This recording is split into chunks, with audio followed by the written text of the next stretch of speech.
আজকে আমরা এই চার্জশিট পেশ করলাম।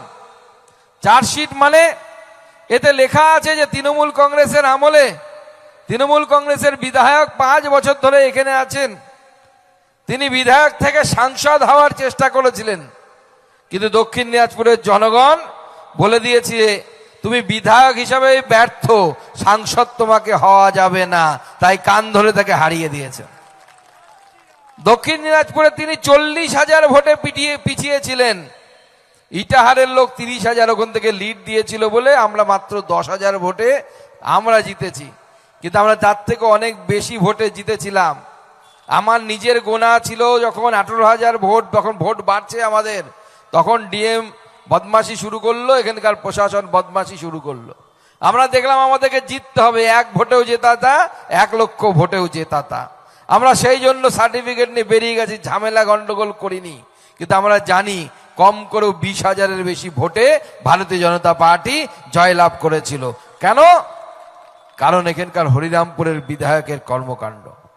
এখানে যদি দেখেন যে এই চার্জশিটে আমরা উল্লেখ করেছি যে কিভাবে বুনিয়াদপুরে এবং হরিরামপুরে জমির মালিকানা তৃণমূলের নেতাদের হাতে চলে যাচ্ছে।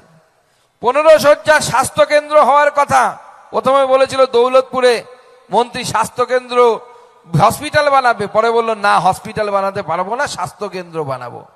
24 সালে ঘোষণা হয়েছে। এখন আমি খোঁজ নিলাম যে কটা রুম হয়েছে।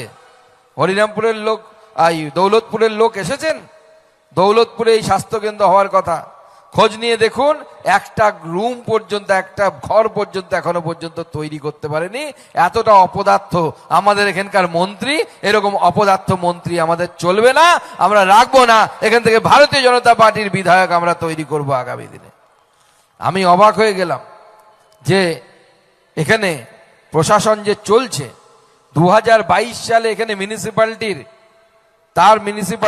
মেয়াদ শেষ হয়ে গেছে, কিন্তু সেই মিউনিসিপ্যালিটির মেয়াদ শেষ হয়ে যাওয়ার পর এখানে পিছনের দরজা দিয়ে, ব্যাক ডোর দিয়ে একজন প্রশাসক বসিয়ে রাখা হয়েছে।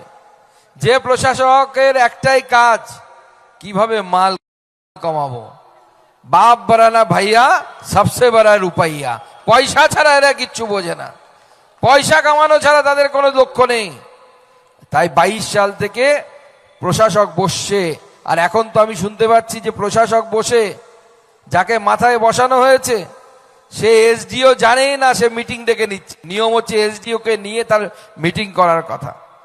শুধু তাই নয়, ক্যাজুয়াল একজন স্টাফকে তাকে পারচেস কমিটিতে রাখা হয়েছে, যা সম্পূর্ণভাবে অবৈধ। পারচেস কমিটি মানে মিউনিসিপ্যালিটি কি কিনবে, কোন জিনিসটা কিনবে, কত দাম দিয়ে কিনবে, মানে মধুর জায়গা।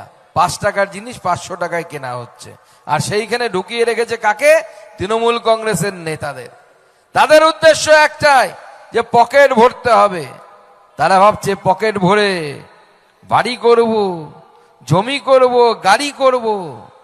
বিজেপির সরকার 26-এ তৈরি হবে, গলার ভেতর দিয়ে হাত ঢুকিয়ে জনগণের পয়সা পেট থেকে বের করে এনে জনগণের কাছে পাঠাবো। হতে দেব না, আমরা খেতে দেব না। আমরা নরেন্দ্র মোদীর ভক্ত। নরেন্দ্র মোদী বলে না খাউঙ্গা না খানে দুঙ্গা। আমরা খাওয়াতেও বিশ্বাস করি না, নিজেরাও খাওয়াই না। আর যারা খাওয়ার চেষ্টা করছে সাধারণ মানুষের টাকা, জনগণের টাকা, গরিব মানুষের টাকা, কান মোলে তাদের কাছ থেকে গরিবের টাকা ফেরত দেওয়ার দায়িত্ব ভারতীয় জনতা পার্টির। ভারতীয় জনতা পার্টি সেটা করবে। বন্ধুগণ, আজকে আমরা অবাক হয়ে যাচ্ছি যে এই চেয়ারপারসনের সময় এবং তার আগে বিগত চেয়ারপারসনের সময় এখানে নতুন বাস স্ট্যান্ডে ব্যবসায়ীদেরকে ঘর দেয়া হবে বলে 10,000 টাকা করে নেওয়া হওয়ার কথা ছিল। 10,000 টাকা করে নেবে, রসিদে দিয়েছে 10,000 টাকা। অথচ এক একজন ব্যবসায়ীর কাছ থেকে, কারো কাছ থেকে 70,000 টাকা, কারো কাছ থেকে 80,000 টাকা করে নেওয়া হয়েছে। জনগণের ট্যাক্সের টাকা দিয়ে এখানে মিউনিসিপ্যালিটি পিকনিক করছে। আপনার এখানে মিউনিসিপ্যালিটির জনগণ যারা আছেন এই বহরমপুরের, এই বুনিয়াদপুরের জনগণের টাকা, ট্যাক্সের টাকা, যা রাজ্য সরকারের কোষাগারে যাওয়ার কথা, যা বুনিয়াদপুর পৌরসভার পকেটে যাওয়ার কথা, সেই পকেটের টাকা দিয়ে জনগণের কাজ হওয়ার কথা, জনগণের কাজ হচ্ছে না। তৃণমূল কংগ্রেস পরিচালিত এই পৌরসভা আপনার ট্যাক্সের টাকা দিয়ে পিকনিক করছে। আরে পিকনিক করার ইচ্ছে যখন এত নিজের পয়সায় কর, নিজের বাপের পয়সায় কর। আর যদি না থাকে বুনিয়াদপুর বাস স্ট্যান্ডে হাতে বাটি নিয়ে বস, বিজেপি ভিক্ষা দিবে পিকনিক করার জন্য। আমাকে একজন বলছিল এই চার্জশিটটা পড়ে যে দাদা এই চার্জশিটে তো লেখা আছে অনেক কিছুই, আপনারা একদম সঠিক তথ্য দিয়েছেন, কিন্তু সব তো লেখা যায়নি। এখানে যাবে যেভাবে স্কুল পড়ুয়া মেয়েকে নিয়ে গিয়ে তুলে নিয়ে গিয়ে ধর্ষণ করার ঘটনা লেখা আছে, কিন্তু বলছে এই চার্জশিটে আসল ঘটনা তো লেখেননি, আসল জিনিসই লেখেননি। বলছে কি আসল জিনিস? বলছে আসল জিনিস হচ্ছে এটা যে আজকে সকালে বেলায় সে আপনার সাথে দেখলাম যে আপনি সকালে বেলায় পৌঁছেই শুরু করে দিয়েছেন জনগণের সাথে দেখা করা। হরিরামপুরের মানুষকে গিয়ে জিজ্ঞেস করবেন, হরিরামপুর বিধানসভার, দৌলতপুরের মানুষকে গিয়ে জিজ্ঞেস করবেন, বুনিয়াদপুরের মানুষকে গিয়ে জিজ্ঞেস করবেন যে বিপ্লব মিত্রের সাথে যদি দেখা করতে যেতে হয় দেখা পাওয়া যায় কি? সকালবেলা গেলে প্রথমেই গিয়ে দেখবেন দাদা বা জমিদার রাজা আমাদের, তার ঘরের সামনে ভাইরা সব ক্যারাম খেলছে, ক্যারাম পেটাচ্ছে। ছোটু, হাত কাটা দিলীপ, চোখ কাটা নেপাল, সব এরকম মাল, সব একদম সার্টিফাইড মাল, ISI মার্কা মাল। তারা সব ওখানে ক্যারাম পেটাচ্ছে। বলে কোথায় দাদা? বলে দাদা পুজো করছে। সকালবেলা 10টায় গেলেন, দাদা পুজো করছে। কোথায় দাদা? দাদা স্নান করছে, দাদা খাচ্ছে, দাদা এই করছে। বিকাল 4টের সময়ও দেখা হবে কিনা আপনার সাথে সন্দেহ আছে। আর সুকান্ত মজুমদার যখন জেলায় থাকবে বা নিজের বাড়িতে থাকবে, সকাল 9টায় পৌঁছে যাবেন সুকান্ত মজুমদারের অফিসে। আপনার কাজ যত কম গুরুত্বপূর্ণ হোক, তার সাথে সুকান্ত মজুমদার আপনার সাথে দেখা করবে। সব সময় দেখা পাবেন, সব সময় কাছে পাবেন, সব সময় সাথে পাবেন। ওটা তো আসল চার্জশিট। আপনারা বলেছেন যে দৌলতপুরে শুধু যেমন হসপিটালে গাঁথা হয়নি তাই নয়, আমরা দক্ষিণ দিনাজপুরের BDO অফিসের আমরা ছবি সহ চার্জশিটে দিয়ে দিয়েছি, খবরের ছবি। আমরা বলছি না, প্রধানমন্ত্রী আবাস যোজনায় BDO অফিসের কর্মী টাকা চাইছে, তার ভিডিও ভাইরাল হয়েছে। গ্রামীণ স্বাস্থ্যকেন্দ্র, এটা গ্রামীণ স্বাস্থ্যকেন্দ্র, তার ছবি আমরা দিয়ে দিয়েছি। স্বাস্থ্যকেন্দ্রের ছবি না, ওখানে ছাগল রাখার ছবি, ঘরের ছবি বোঝা যাচ্ছে না। ছাগল রাখার ঘরও এর থেকে ভালো হয় লোকের বাড়িতে এখন। সেইভাবে আমাদের এইখানে প্রশাসন চালানোর ব্যবস্থা করেছে।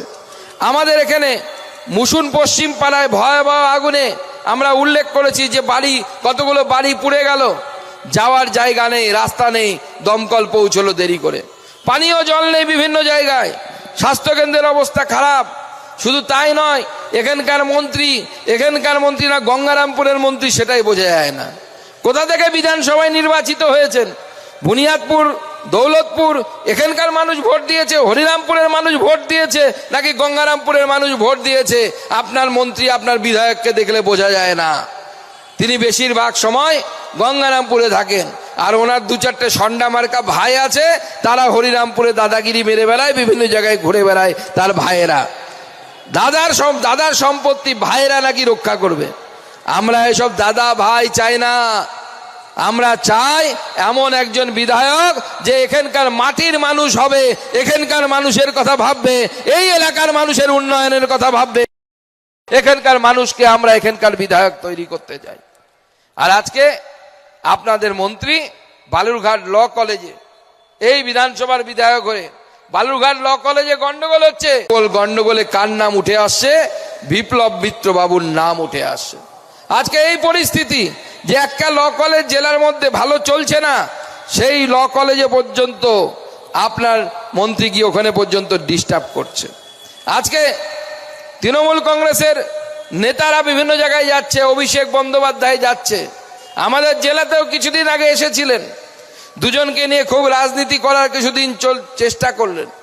করতে দিন রাজনীতি, পুলিশ প্রশাসনকে দিয়ে মাঠ ভরছে না, অভিষেক বন্দ্যোপাধ্যায় গেলে লোক হচ্ছে না, আর ভয়ে তিনি কলকাতায় থাকছেন না। এই বুঝি ইডি কানটা ধরে তুলে নেয়, এই বুঝি ইডি কানটা ধরে তুলে নেয়, ঘুরে বেড়াচ্ছে বিভিন্ন জায়গায়, ভাবছে বেঁচে যাব। বাবা তুমি বাঁচবে না, বিজেপি তোমার ব্যবস্থা করবে, বিজেপি তোমার ট্রিটমেন্ট করবে, বিজেপি ছেড়ে দেওয়ার পার্থ নয়। 21-এর পর তোমরা অত্যাচার করেছিলে, হরিরামপুরের বিভিন্ন জায়গায় অত্যাচার হয়েছিল, মনে আছে? গণনা কেন্দ্র ঢুকে গেছিল বিপ্লব মিত্র এবং তার গুন্ডা বাহিনী। এই গুন্ডা বাহিনী আর যেন গণনা কেন্দ্রের ভিতরে ঢুকতে না পারে। 24-এর লোকসভা নির্বাচনেও তাই চেষ্টা করেছিল। আমি দেখি বিপ্লব মিত্রের ভাই গণনা চলছে, তখন রাত্রি 12টা পার হয়ে গেছে, বুঝে গেছে আর জেতার উপায় নেই। কলকাতা থেকে মুখ্যমন্ত্রী ফোন করছেন বিপ্লব মিত্রকে, যেমন করে হোক সুকান্ত মজুমদারকে হারাতে হবে, নালে কলকাতায় দাপাদাপি করছে খুব বেশি। তুমি চাও আবার পুনর্গণনার দরখাস্ত লেখো। রাত্রি 12টা 1টার সময় বিপ্লব দা বেরোনোর সময় আমরা দাদাই বলি, কারণ আমরা ভারতীয় জনতা পার্টি শেখায় আমাদেরকে যে বয়স জ্যেষ্ঠ হলে তাদেরকে সম্মান করতে হয়। আমরা ব্যক্তিগত স্তরে আমরা সেটা রক্ষা করি। তাই তিনি চলে গেলেন। কোথায় যাওয়ার সময় মিডিয়ার বন্ধুরা আছে, মিডিয়ার বন্ধুদেরকে মাইকের সামনে বলে গেলে, হ্যাঁ আমি হার মেনে নিয়েছি, জেলার মানুষ আমাকে ভোট দেয়নি। ফিরে গেলেন হোটেলে, হোটেল থেকে আবার সেজে গুজে নতুন পাঞ্জাবি পরে চলে এলেন দরখাস্ত নিয়ে, বলে গণনা করবে, পুনর্গণনা। 54টা মেশিনে পুনর্গণনা করতে হবে। ডিএম বলল, স্যার পুনর্গণনার আবেদন এসেছে। আমি বললাম পুনর্গণনা হবে না, যদি পুনর্গণনা হতে হয় এতগুলো মেশিন ওরা যা দাবি করবে সেটা যদি হয়, তাহলে আমি এখানেই বসে আজকে ধর্ণা শুরু করব। ভারতীয় জনতা পার্টির কর্মীরা তখন রাত্রি 1টা বাজে, আমি তাদেরকে প্রণাম জানাই, নমস্কার জানাই। বালুরঘাটে গণনা কেন্দ্রে তৃণমূলের যা সংখ্যায় কর্মী ছিল তার 3 গুণ বেশি কর্মী ভারতীয় জনতা পার্টির সেখানে ছিল। তারা জয় শ্রীরাম বন্দে মাতরমের ধ্বনি দিচ্ছিল। শেষে ডিএম বললেন, রিকোয়েস্ট করে যে স্যার ওনারা 54টা চেয়েছেন, আপনি 10টা মেনে নিন, 10টা মেনে নিন। আপনি 10টা মেনে নিলে তাহলে আমরা পুনর্গণনা করে রেজাল্ট ঘোষণা করে দিতে পারবো। আমি দেখলাম রেজাল্ট ঘোষণা করে সার্টিফিকেটটা নেওয়া সবার আগে জরুরি, কারণ ওই সার্টিফিকেটটা নেওয়া হলে ওই সার্টিফিকেটটা বিপ্লব মিত্র কোম্পানি আর মমতা বন্দ্যোপাধ্যায় কোম্পানির গালে সাপাটে চড় হবে, দুটো বড় বড় চড় হবে। 10টা মেশিনের পুনর্গণনা হলো। দাদার ভাইরা খুব হুজ্জুতি করার চেষ্টা করলো। আমি দেখলাম শিয়াল, আগে শিয়াল ঘুরে বেড়াতো না, বেড়ার বাড়ি হলে ফুক ফুক করে ঢুকে যেত। ওরকম বিপ্লব মিত্রের ভাই প্রসূন মিত্র চেয়ারম্যান, তার ঢোকার নিয়ম নেই, কিন্তু গণনা কেন্দ্রে কোনো চেয়ারম্যান ঢুকতে পারে না। সে দেখি একবার শিয়ালের মতো মাথা ঢুকিয়ে ঢুকে যাচ্ছে গণনা কেন্দ্রের মধ্যে, বালুরঘাট কলেজের গণনা কেন্দ্রের মধ্যে। আর শিয়াল গেলে কুকুর হয়ে যাবে। যে বালুরঘাটের তখনকার যিনি চেয়ারম্যান ছিল সেও দেখি একবার মাথা গলাচ্ছে। 2 চেয়ারম্যান, এই ঢুকছে এই ঢুকছে, এই ঢুকছে এই ঢুকছে। আর দেখলাম যে এই শিয়াল কুকুরকে না তাড়ালে পরে খুব বিপদ, বিয়ে বাড়িতে খাওয়া দাওয়া ঠিক হবে না। সঙ্গে সঙ্গে আমি অবজারভারকে বললাম, যিনি এসেছিলেন আইএস অফিসার, আমি বললাম অবজারভার সাহেব এটা কি হচ্ছে? বলে কি হচ্ছে? বলে চেয়ারম্যান, মিউনিসিপ্যালিটির চেয়ারম্যান, গঙ্গারামপুর মিউনিসিপ্যালিটির চেয়ারম্যান আর বালুরঘাট মিউনিসিপ্যালিটির চেয়ারম্যান দুজনেই ছাগলের মতো মাথা বের করে দিচ্ছে, একবার শিয়ালের মতো একবার কুকুরের মতো মাথা বের করছে। যেই অবজারভার বাইরে গেল, পড়ি কি মরি করে বিপ্লব মিত্রের ভাই দৌড়চ্ছে, প্রসূন মিত্র। ভয় দেখো কাকে বলে। এরা আপনাদেরকে ভয় দেখায় না, এরা প্রত্যেকটা ভিতুর ডিম।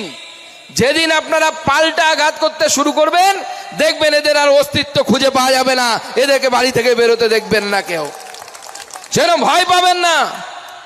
আজকে এই গত কয়েকদিন আগে আমাদের ফর্ম 7 জমা করতে গেছিল, আমি শুনলাম তৃণমূল কংগ্রেসের জেলা সভাপতি ভাওয়েল সাহেব, তিনি নাকি নিজে দাঁড়িয়ে মারামারি করেছেন, প্রশাসন দাঁড়িয়ে দাঁড়িয়ে দেখেছে। প্রশাসনকে পরিষ্কার বলে দিতে চাই, আপনারা যদি নিরপেক্ষতা বজায় রাখতে না পারেন, আপনার আইসি যদি তৃণমূল কংগ্রেসের দলদাস হয়ে থাকতে চায়, তাহলে আগামী দিনে ভারতীয় জনতা পার্টি আইসি হোক, এসডিপিও হোক, তাদেরকে ঘেরাও করবে। আর আপনাদের প্রিয় হাওয়াই চটির মালা বানিয়ে তাদেরকে পরানোর ব্যবস্থা কিন্তু ভারতীয় জনতা পার্টি করবে। ভারতীয় জনতা পার্টির পক্ষে কাজ করতে হবে না, নিরপেক্ষভাবে কাজ করুন, সংবিধান অনুসারে কাজ করুন। নিরপেক্ষভাবে কাজ করলে পরে জনতা দেখিয়ে দেবে কার কত দম আছে, ভারতীয় জনতা পার্টির কত দম আছে, সেটা নরেন্দ্র মোদী সরকারের কত দম আছে, আমরা সেটা দেখিয়ে দেব। তাই বন্ধুগণ, এই যে ফর্ম 7 জমা করতে দেয়া হয়নি, অবাক আমি যে জেলা সভাপতি নাকি ময়দানে নেমে মারামারি করছে।